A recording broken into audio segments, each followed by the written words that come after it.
Hello, everyone. I am Brandon K. Hedgepeth, and I want to welcome you all here to the Tansson Talks show. I'm so glad to have you all here today for this episode. And so I'm going to go ahead and start off this episode by introducing my guest for today, Dano. Thank you so much for being here today. Thanks for having me. Yeah, I'm so glad to have you. And so, first of all, how are you doing here today? I'm good. It's one of my few days off during the week, so I'm just here with my dog. Oh, where'd she go? Oh, she's somewhere. Well, that You doing? is good to hear. Yeah, I'm doing well. Yeah, this has been a great day thus far and an enjoyable week, and I'm so excited to speak with you again. Yeah. We should let the viewers know how we met. Yeah, actually, I'll allow for you to do that. Just momentarily. And actually, are you able to also introduce yourself for the watching or listening audience here today? Sure. Yeah. Hello, everyone. My name is Glenn Dano. I am a graduate student at Old Dominion University. I'm currently in the process of completing my master's degree in history, and my focus on that is related to the Civil War tangentially. Well, that is so great to hear, and I'm just so excited to get into this conversation. And so, since you mentioned it, are you actually able to fill in the audience as to how exactly we met? Right. So we met at I think it was like a TA prep course before the semester started, where basically we just had to go in and show to the staff there that we can present in front of people. But there was this whole like 20-minute process before everything started. So I didn't know anybody there, and they were serving free food. And then I sat down, and Brandon was on his laptop. So I was like, I'm going to harass this person. And what really happened was I just started making small talk. And then I guess because I don't think you knew anyone there either, we ended up just sitting next to each other until we had to be separated into our groups to present. But he mentioned you mentioned the podcast that day and asked if I wanted to show up, and I was like, "Oh my god, I'm a nobody." But sure enough, I said yes, and we've been texting throughout the semester. Yeah, and it's been so great, like keeping up with you and hearing everything that that you've been doing, and so I've been quite excited about this, all semester, and so I'm glad, now that the semester's over, we're able to chat here today. Me too. Yeah, and so first of all, since you are focusing in on history for your master's degree, so first of all, how is the progress going for your master's degree as of the time of recording? It's going really well. I actually had plans at the beginning of the semester to possibly end this semester. I'm unlike some other students. I'm not doing a thesis for my end of degree stuff. They have this new like portfolio option, and I'm not gonna lie. When I first heard of it, I was like, "This seems easier." It doesn't. It's not actually that easy, but basically what they're having me do is they have a number of different options that you can select to make like a portfolio so it looks good like when you're applying for jobs. And the two that I did were a class, like a 100 level course that I would design, and I would have to present it in front of my committee and basically get the approval of it, like in a in-person interview and like after they've scanned through the whole thing and questioned me. And then the other half of the portfolio, I went with the like more standard, like just physical examination thing, where I get two big questions. I have like 2 days to write like two 10-page papers. But during the semester, I kind of got overwhelmed by my reading list, so I didn't end up completing it. But my committee was super supportive. They were like, "Hey, this actually happens a lot more than you'd think, so we can keep in contact throughout the summer and the fall, and you can complete it then." So hopefully, I can get that done by then. My actual study for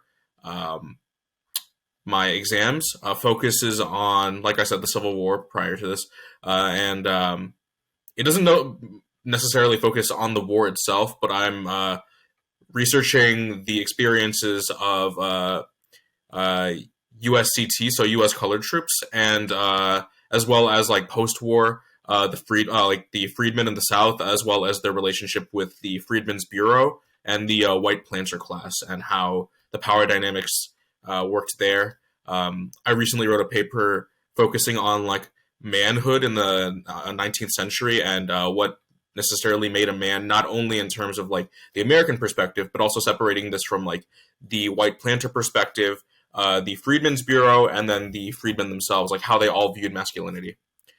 So that's kind of what I'm focusing on right now.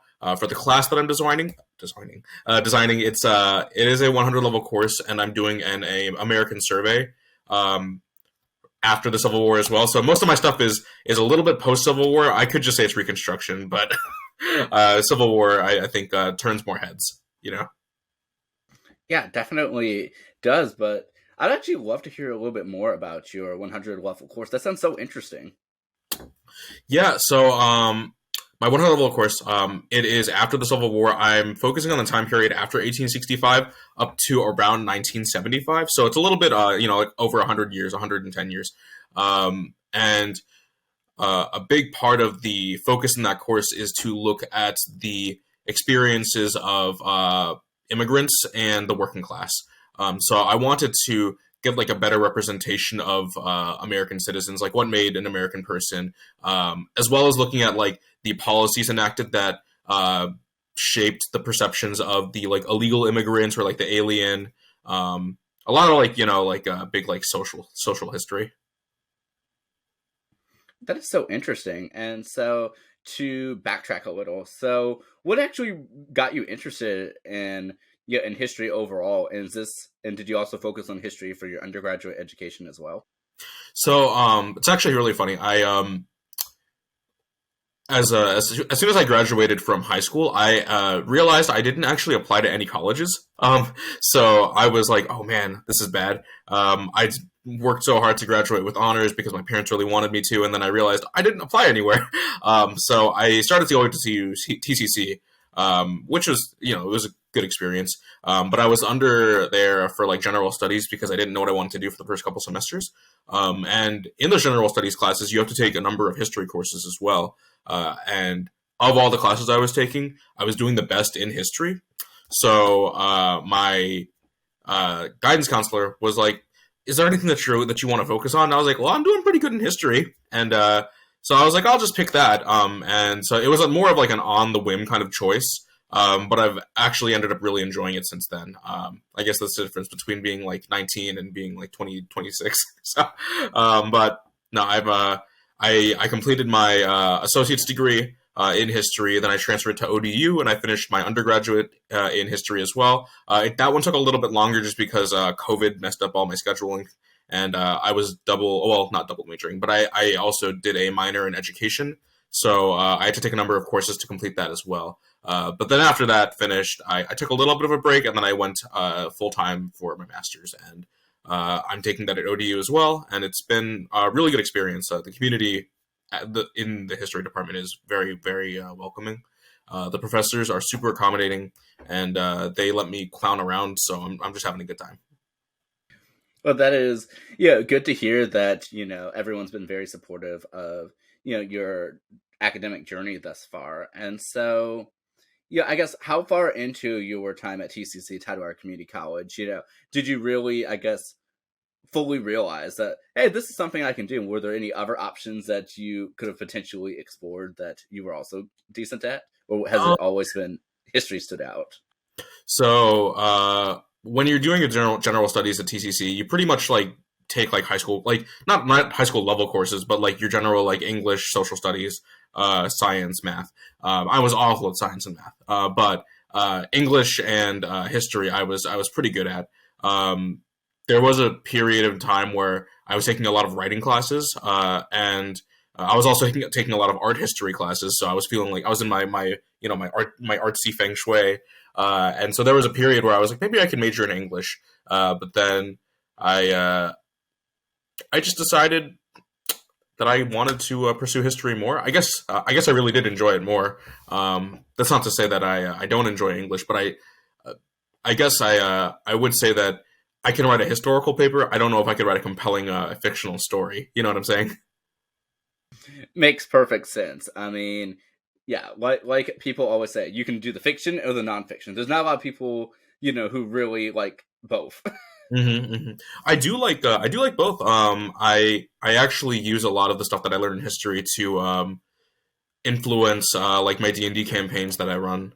So it definitely has been useful to like look through history and be like, oh, these are things that we could port over and kind of like reference in your fantasy worlds, you know?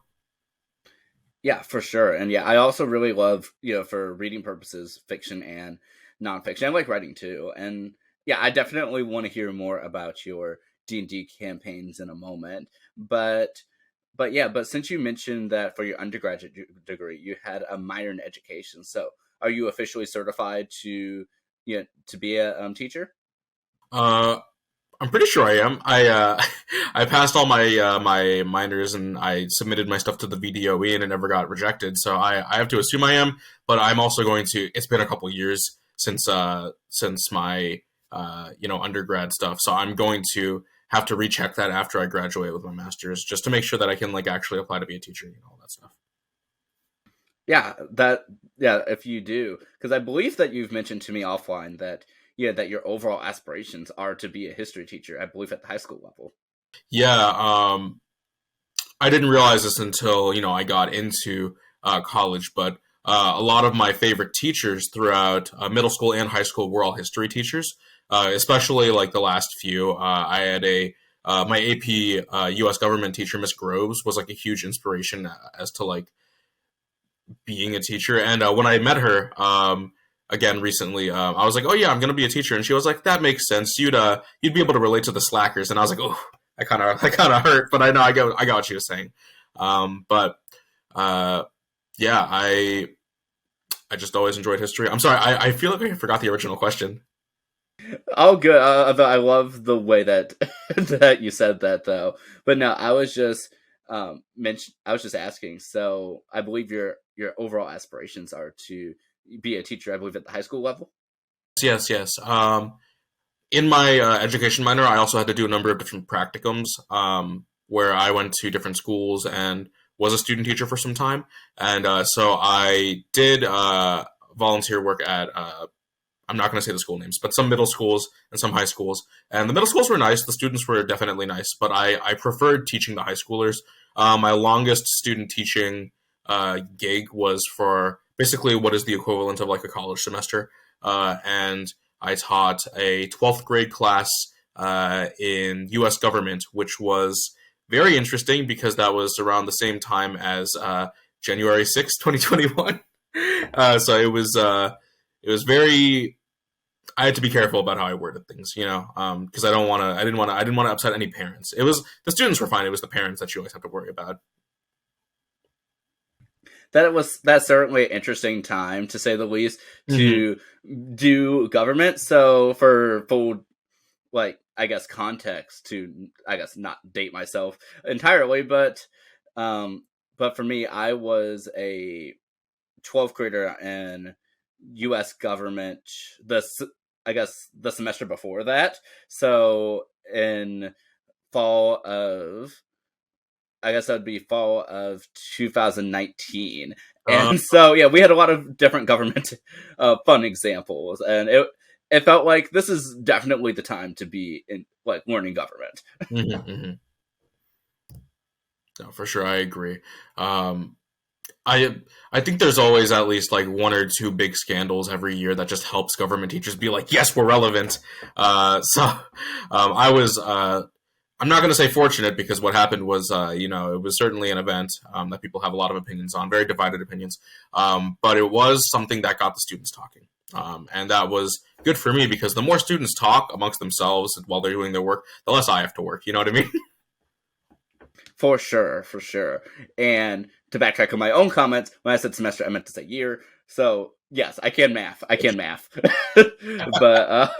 But nevertheless, though, I mean, that's so interesting that you were able to do that. Yeah, at that time when the subject was very well, it is now still, but So yeah, but it's very pertinent.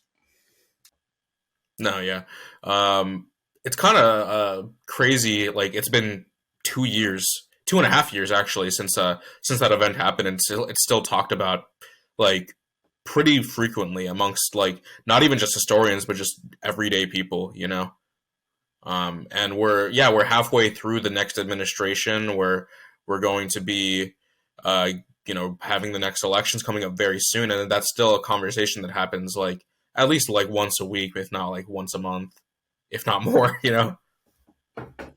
Yeah, that definitely is a conversation that, yeah, is definitely quite, extensive. And so you mentioned that, that of course was one of your favorite, well, your longest student teaching experiences. And so was there one experience or another that I guess really stood out to you or made you think, oh, I didn't realize I have to do this, or, or anything that really like stood out to you?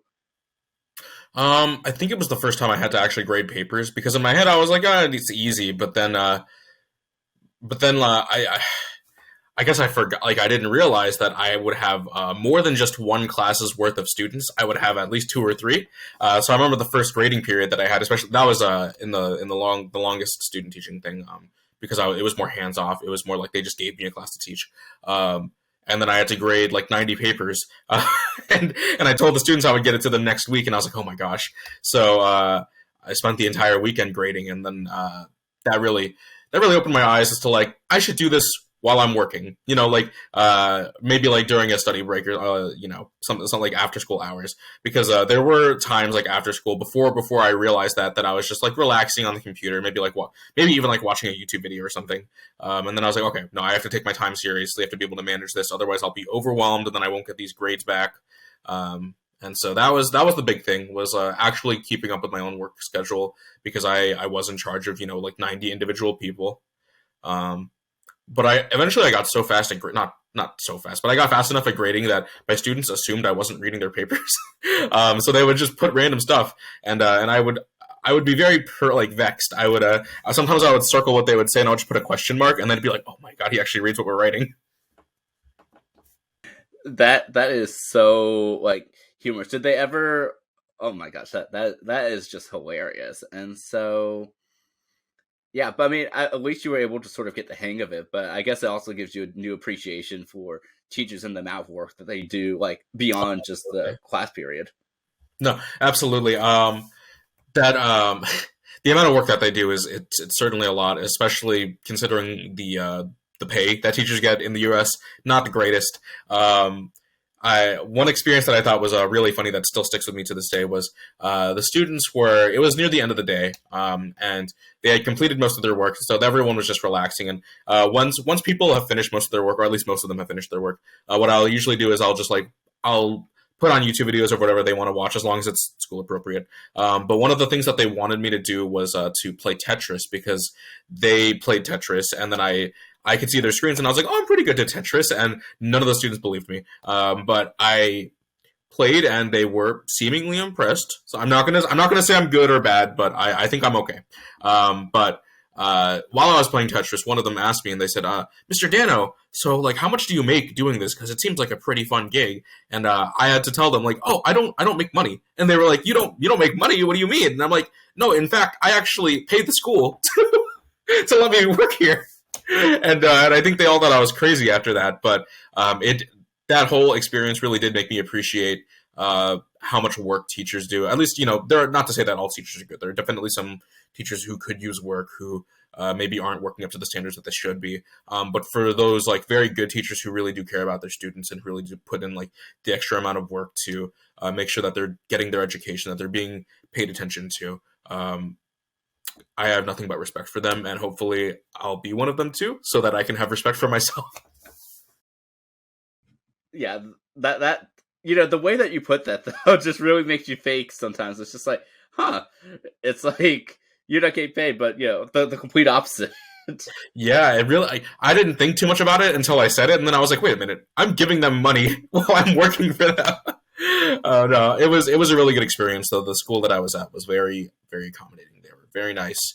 The teacher who was my mentor, whose class I was basically taking over, was super understanding of everything. He was great at giving me feedback and giving me advice, and I loved my time there.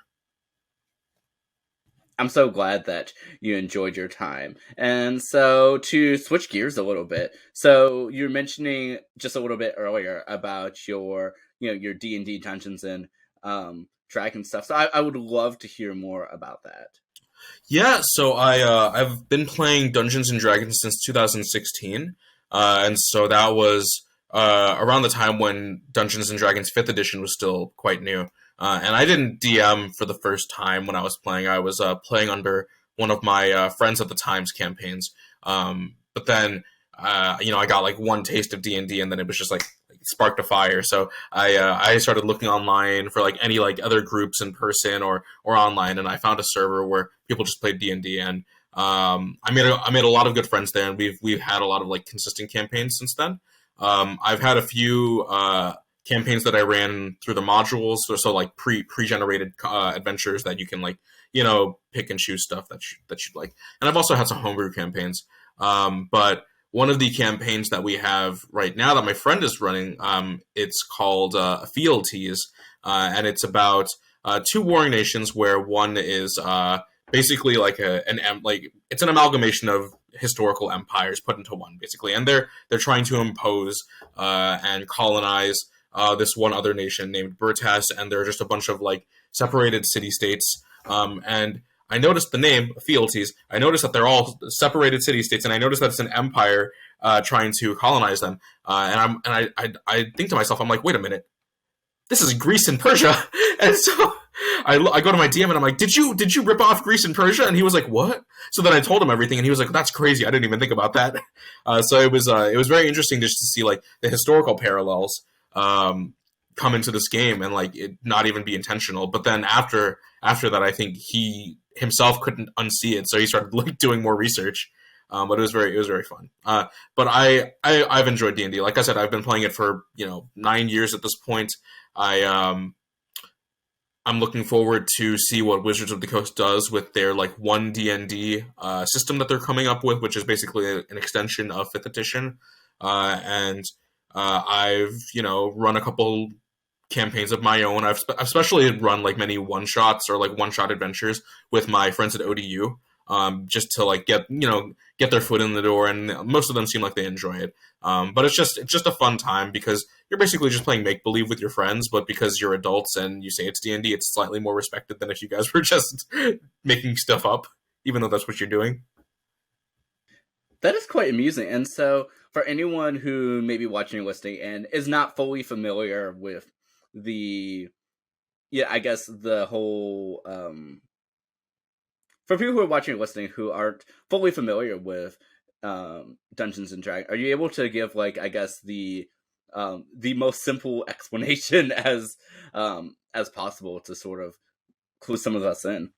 Sure. Dungeons and Dragons is a multiple person story driven game where you guys roll dice and do math. That's the best I can say. Because not every D&D campaign is going to involve actual combat. Not every D&D campaign is going to involve roleplay. All of them are separate, and they all have their own playstyles depending on who is the dungeon master or who is the game master, the person running it. But it, like I said, it's a multi-person storytelling adventure, basically. Okay, that's probably the best explanation I have heard, because I have a lot of friends and personal acquaintances who like are really into it, but I don't know. I've always wanted to learn more about it, but yeah, so that's so interesting to hear. And so you mentioned earlier that you were able to use some of your history knowledge to help you with that as well. Yeah. I mentioned previously the fealties thing. I basically put into my DM's head like you're making a campaign about Greece and Persia, and so he definitely looked into that. There were a lot of times where I would make like one shot adventures, and I would look at things and I'd just be like, I'm just going to sprinkle this in because I think it'd be funny. Like I put in a gang of axe wielding people just in reference to like the axe gang, and then I put in a bunch of like monks who were having rebellions to reference the Boxer rebellion from China. Just little things like that. I don't like to overly make my campaign based on like the real world because a lot of the times my friends who want to play D&D are trying to escape that real world, but I can't help when I'm interested in something that I see historically, so I'll just sprinkle it in, and whether or not they catch on to it doesn't really matter, because usually, as long as they're having fun, that's the only thing that matters. Well, that is so good to hear, and so it's interesting to hear like how your different interests can tie into history and like everything that you're trying to do and work for. Mm-hmm. And so overall, like, I guess I'm trying to figure out where I was going with this. Yeah, so I guess I really like how like a lot of your interests and everything really can tie back into history and some of your interests. And I like how you mentioned earlier that even like looking back at some of your favorite teachers throughout the years, that a lot of them were, history teachers. And so are there any other things that sort of that you notice like in retrospect that really I think would tie you back into your interest of history? Sure. So, before we started this interview, you asked me like through text, like what some of my interests were, and one of them I mentioned was that I'm actually very much into modeling kits, like Gundam modeling kits, and so I've been going back through the original Gundam series and watching through it, and I'm like, oh my god, this is. One, this is World War II, and two, this is the Civil War too, and it's very interesting to go back and just see the parallels that Yoshiyuki Tomino, the creator of Mobile Suit Gundam, made with historical things. Especially, I think as he was somebody who lived through like wartime period, he could definitely look back at like World War II, where Japan definitely had their own mistakes that they made.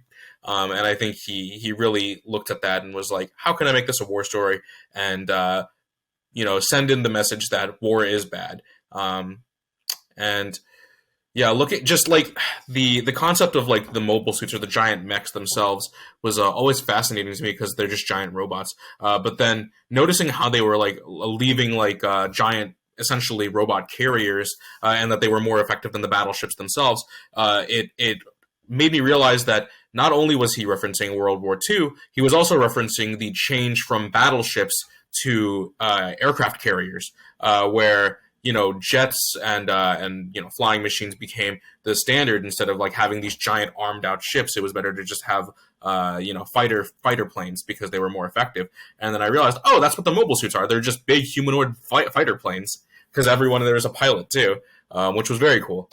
So that's something that I think is very cool. And also, I brought one out just in case you wanted to just to see. This is something I made. I think it's very cool. Thank you. That is so cool. How long did it take to make that, out of curiosity? I think I made it in about an hour and a half.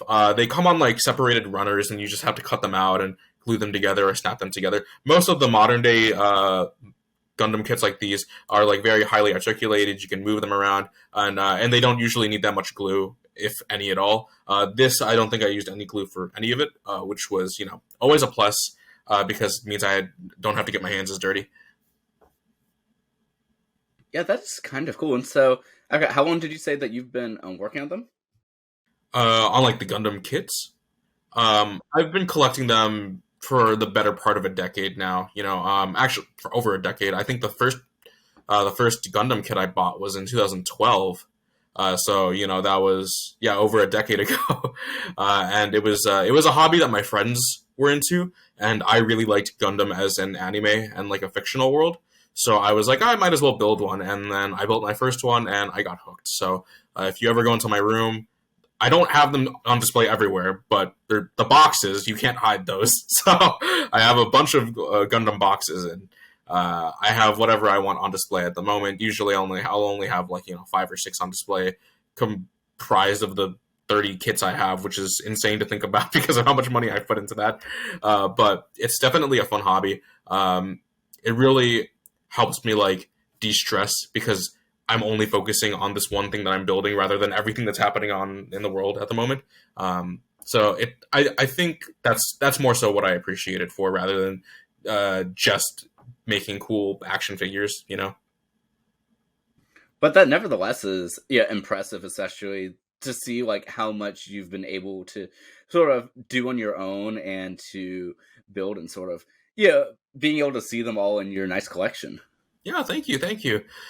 Yeah, I've been trying to get my friends into it because I don't want to be the only one addicted to what is essentially plastic crack. If I'm going to empty my wallet, so are you. And it's been harder. I have a number of friends who, like I said, were already into Gundam modeling. It's called Gunpla for short for Gundam plastic. But my newer friends who are getting into the franchise now because of the latest Gundam series, I think they're very interested in the idea of modeling, but they're also intimidated by it. But Bandai, the creators of Gundam, they've come out with this new line of kits called entry grades, and they are very very easy to make model kits. Like you can probably I made one of their entry grade kits in 30 minutes. And you don't need any tools to make them. You can snap them out of the runners and put them together. So I keep trying to recommend that to my friends. I bought one for one of my friends, and he enjoyed it a lot. Um, if anyone who is watching, or you, Brandon, if you're ever interested in getting into modeling but you're a little intimidated, completely recommend the entry grade line by Bandai. They are also actually surprisingly very well articulated.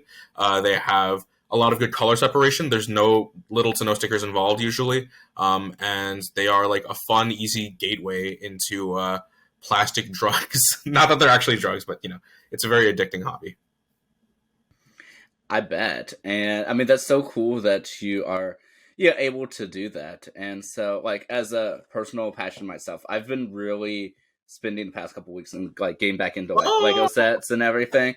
And so, like this one in particular, I've literally had this for maybe a year or two, and I've just never had the time to like put it together. And so now that I actually have a little bit of free time this summer, it's like I would have put them together. I think the only thing I'm trying to figure out is where do I put them all when they're all built and done. That's the thing. I also agree. It's like I don't have the shelf space for all of these things, but I want them. No, but I get you. Modeling is very similar to Legos. In fact, I would consider them like one in one because like a lot of these are just snap fit, put them together. My girlfriend is very into Legos too, and so I tried to get her into to Gundam modeling, to Gunpla, and she enjoyed it too. But I think she's definitely her heart lies in the Lego. But one thing that both of them have in common is that they are seemingly very expensive now. Legos are really expensive now, which is crazy because I never. Maybe they were always expensive, but when I was younger, I never perceived them as expensive. So it's wild, like looking back and like or looking today and like trying to buy Legos and just being like, I don't know if I can afford this. Yeah, it's one of those things where I think when you're younger, it's like, oh, cool, I can do this and I can just get this because why not? But when you start to have actual like time and responsibilities and other stuff, it's like, whoa, it's like I don't know about this. Yeah, it's the time commitment, and then you're like, okay, so I could spend 2 or 3 hours making this kit, or I could spend the whole day reading this book that I'm supposed to be reading instead. And so in the case of me building this right now, I'm more so taking like a small break after the semester ends, but I'm gonna get back to my reading. So to anyone who's watching this who knows me, don't worry, I'm not slacking off. I'm only slacking off. Well, I am, but just a little bit, Just a tad. Just a tad. It's a little end of degree treat for me. Why not? Yeah, and so it's interesting to hear like so many different, interests that you have. And so I believe I asked a little bit earlier, but I guess to go into more detail. So for your history interest, why exactly did you decide to pick the time after the Civil War, the Reconstruction time? Completely honestly, Civil War history has a lot of job availabilities. So focusing on like your Reconstruction or like even that like middle period between Reconstruction and the Civil War, if I had any opportunities outside of teaching, I think that is the field that would get you a lot of opportunities, especially in Virginia where the Civil War was so prevalent. That's primarily why I chose it. It's not my favorite time in history, but it is a time in history that I do enjoy. That is so interesting to hear. And so since we mentioned Virginia, are you also originally from this area? Yeah. I was born in Chesapeake, but I've been raised and grew up in Virginia Beach. I've been here since the beginning, and I've traveled a bit, not too far out of the U.S., but I've traveled throughout the U.S. And honestly, every time I think of somewhere, it's that old saying of like, "There's no place like home." I've been to California, I've been to New York, I've been to Florida, I've been to Chicago, and Detroit, and not that okay. I don't want to ever trash talk a state, but Detroit, Michigan, not the greatest place. But Virginia Beach this is the city I live in. It is by far the place that I'm most comfortable in, and probably largely due to the fact that it's where I grew up. But I just can't imagine myself living in a big city, if that makes sense.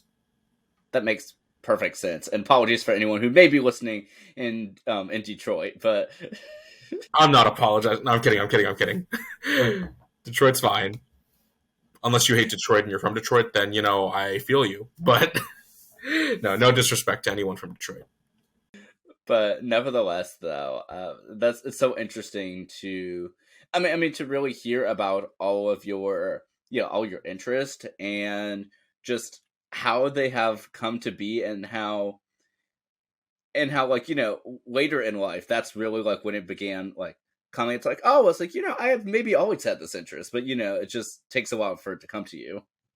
Yeah, I think a lot of it's like subconsciously. These are things that are tied back to these interests. Like when I was a teenager, before I realized I like history, a lot of the stuff that I like to read was comics and manga, and also like young teen novels like Percy Jackson and the Olympians, and to see like all of these things harken back to like not harken, but reference historical events is always so cool. Like just Captain America as a character in general he's a walking historical reference. But it's I think it is crazy just to see back and look at how many things that I was interested in as a child that were influenced by history. But I guess you could also make that case for pretty much anything is influenced by everything around them, That is so true. And so, out of curiosity, do you ever have times now where, like, you might watch some piece of media or listen to something or just even get involved in a conversation and just see all the different ways that it connects to history and just be like, it's like, oh, it's like this is literally like a parallel to this, or this is like this, or even watching some historic and be like, this is nothing like how that happened. Yeah, like I mentioned, but as I'm rereading through the original Gundam and watching it too, and I'm like, okay, so this is just a reference to this. Or there's a popular anime right now that a lot of people are into, including many of my friends, Demon Slayer, and that literally references so many things that happened during the Taisho era of Japan, and before, like a little bit prior to World War One. And so it is just always cool to see how authors introduce these things. The Percy Jackson series, Greek mythology is still also part of Greek history, so to see all of that reference is always very cool. I'm very excited for the live adaptation that's going to be happening soon because I've seen the casting, and I'm always on board with child actors playing children. I've one of the things that I really didn't enjoy with the Percy Jackson live adaptations before were that you had these teenagers who were supposed to be, like 14 through 16, and they were being played by like 20-year-old actors. So to see them being casted for like teenagers as teenagers, very cool for me. Yeah, as a media studies student in my undergrad, I think that I don't know, that it's always bothered me when like people are like, I don't know, playing one character that really does not, in my mind, match what like the actor and the character don't really match, in my opinion. Not saying that they're not good, in that position, but it's like I don't really think that this like 25-year-old playing this like 14-year-old. I don't know about it. Yeah, I don't know. It's a weird thing. I'm sure there's a lot of behind the scenes stuff with like child labor laws and how easy it is to work with children versus how easy it is to work with young adults. But also, it's just such a disconnect when I see like a 30-year-old man playing an 18-year-old. It's weird. Yeah, it really is, and so it's so interesting, and I'm glad to have a backup to that. Of course. I'm always an advocate of don't cast adults to play children because it's as an adult now it's really weird to see because I'm like, that's a grown man. That man pays taxes. Yeah, definitely. Yeah. Yeah, that is so great. And I kind of actually want to circle a little bit back to something that you mentioned in passing earlier when you went back to one of your former teachers and and told them that you were working to be a teacher and that they said, I believe you said like that you'll be able to connect with like the slackers. Yeah. And so is that how you were back then in high school? Yeah, definitely. I mean, even to this day, honestly, I my work regimen is a lot better than what it used to be, but I still do end up procrastinating a lot of the time. Like, I'll wait until the last week to like write a paper that I've had maybe a couple months to write, which is not good. Don't recommend it. It really affects your sleep schedule. Anyone who's watching this who is going to college, please have better work, working, statuses than we do. But definitely in high school, even in that senior year, I was able to manage to graduate with honors, but it wasn't easy because I really set myself back in the sophomore and junior years of high school, where I really started to just not do work, and my mom talks about this, and I don't really remember this too well, but there were times where, your parents, if they have parent portal, they can see when you're submitting your homework. She would see the zeros, and then she would come home and she'd be like, "Did you do your homework?" And of course I'd say yes, whatever. But then she'd ask to see it. And lo and behold, apparently most of the times I would have actually completed the homework already. I just never submitted it. I don't know why I did that, but apparently that was something I did. My friends have said, yeah, you've had the homework and you just didn't turn it in. I don't know why I did that. But it was something that I did. And in a way, it's almost like I'm like reverse slacking. But there were definitely periods of time where I just wasn't doing any work. The teacher, Miss Gross, who I mentioned, she really hammered into me that I needed to do my work for a good reason. She wanted me to graduate. She wanted me to pass. And she was looking out for me in the best way she could. But I think in her mind, she can never forget when I didn't do my summer assignment and I didn't submit it for the first 2 weeks of class. Or, when I would just like fall asleep in class because my sleep schedule was horrible. It's still horrible. But she was always supportive, always nice, and very understanding. That's good to hear. And I was going to ask if your sleep schedule got better, but I guess you answered that question. I'm a college student. It's not that great. Well, hopefully by the time that, that you officially become a teacher, that it'll get a little better, hopefully, considering that, you'll have to be up a little earlier. So when I was student teaching, my sleep schedule was actually very good. During that period where I was teaching that U.S. government class, and that's more so because I had to be awake at like 5 o'clock in the morning. So I would end up falling asleep at like 8 o'clock at night or 9 o'clock at night, and then I would wake up feeling completely refreshed. And then after that ended, I was like, oh, finally, I can wake up whenever I want now. So then I started to sleep later again, and it ended up becoming all bad again. My partner, she actually helped fix my sleep schedule again during the summer, where we would when we would go to sleep, she would go to bed earlier, and then I would go to bed too because I'm going to sleep as well. And we would end up waking up, at like 6 or 7, and I would be completely refreshed, like, oh, this is so good. But then I realized like, oh no, I'm falling asleep at like 10 o'clock at night. I'm becoming an old person. And that started to get me like worried. But then luckily, thank God, the semester started, and they were like, read 3 books a week, and I'm like, all right, well now my sleep schedule is going to mess itself up again naturally, I feel like it's like college almost makes it impossible for you to have a perfect whatever work-life balance, sleep schedule. Like I feel like it all just throws it out of whack sometimes.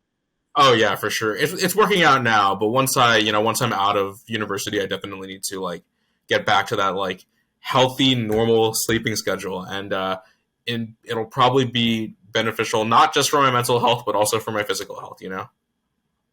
Yeah, that is quite true. Yeah, but overall, this has been so interesting to hear everything that you're doing and to really get to know you better. Because I know that we've definitely been keeping up over the course of these past couple months, but it's really great to actually speak to you virtually, face to face. So this has just been such a pleasure.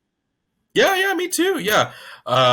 It's really hard to convey emotions through text a lot of the time. So whenever we texted each other, even though we were like seemingly excited, we put the exclamation points in the smiley faces. It definitely didn't have the same feeling as like when you see someone and you're like, hey, my man, Yeah, exactly. And that's the thing too. It's like, I love that I'm able to use this podcast to connect with people, reconnect with people, and, really get to know them better. Because, if you have a platform, might as well use it, right? Yeah, like I said, I was still like, oh my God, he's asking me to go on his podcast. And even now I'm still like, oh my God, I'm going to be on YouTube, which is funny to me. I know. And even for me, like for anyone who has known me since elementary school, they will know that I would probably be the least suspecting person to even think about like doing this type of stuff. Like like I think up until even high school, people were still asking us like, "Do you speak?"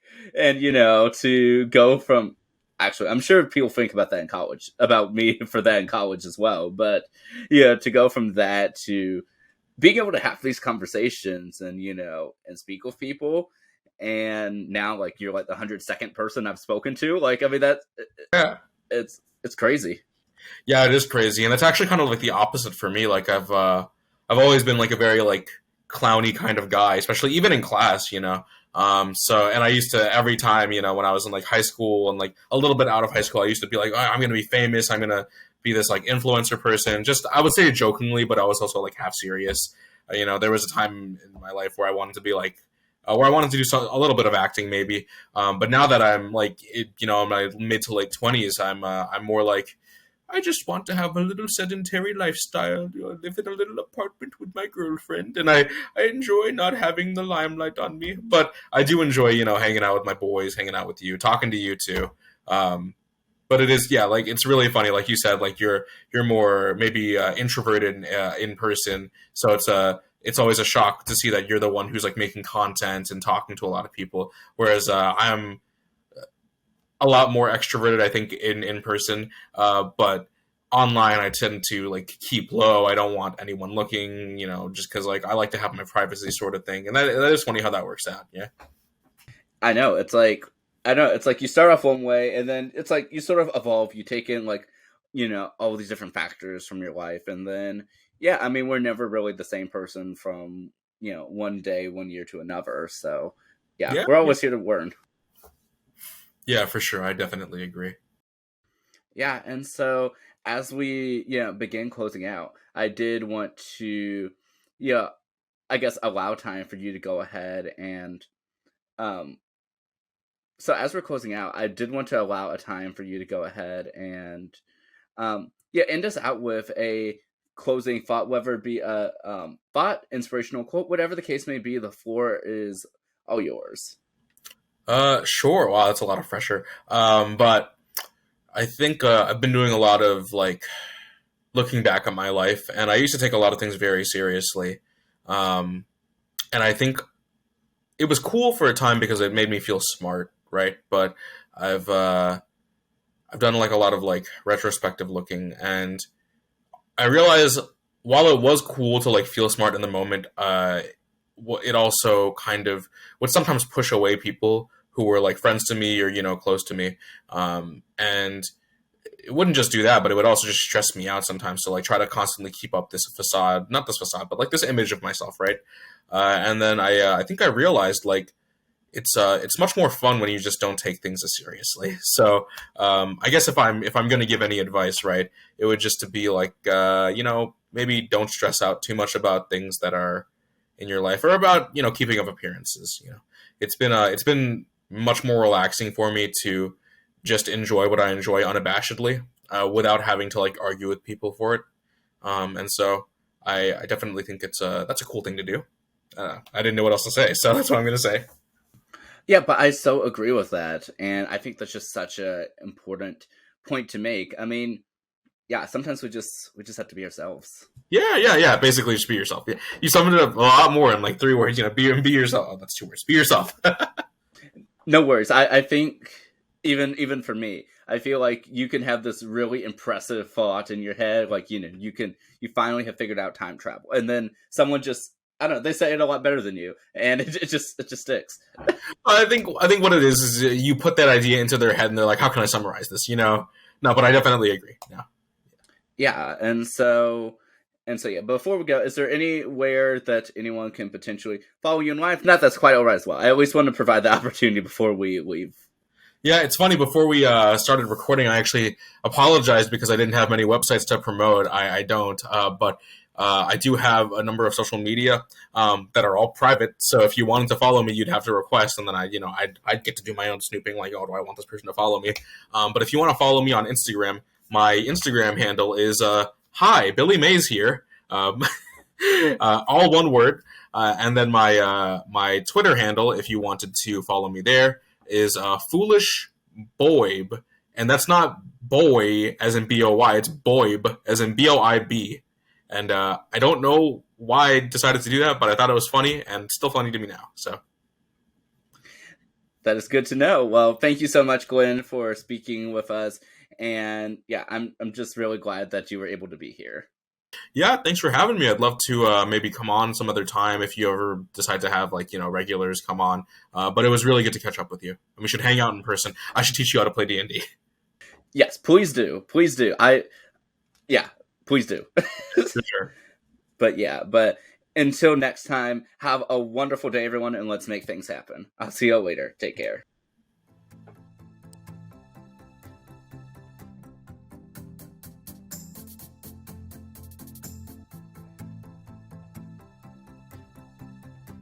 And that's a wrap on this episode. Thank you all so much for tuning in to the Tansson Talks show. A big thank you goes out to our sponsor, Descript, for sponsoring this episode. If you're interested in checking out transcription tools, be sure to find our affiliate link for Descript in the description of this episode. Also, if you'd like to check out any of our official merchandise, go ahead and find us at merch.tanssonmedia.com. Of course, be sure to subscribe to the Tansson Talks show on YouTube or anywhere you can find podcasts. Until next time, this has been Brandon, and I'll see y'all later. Take care.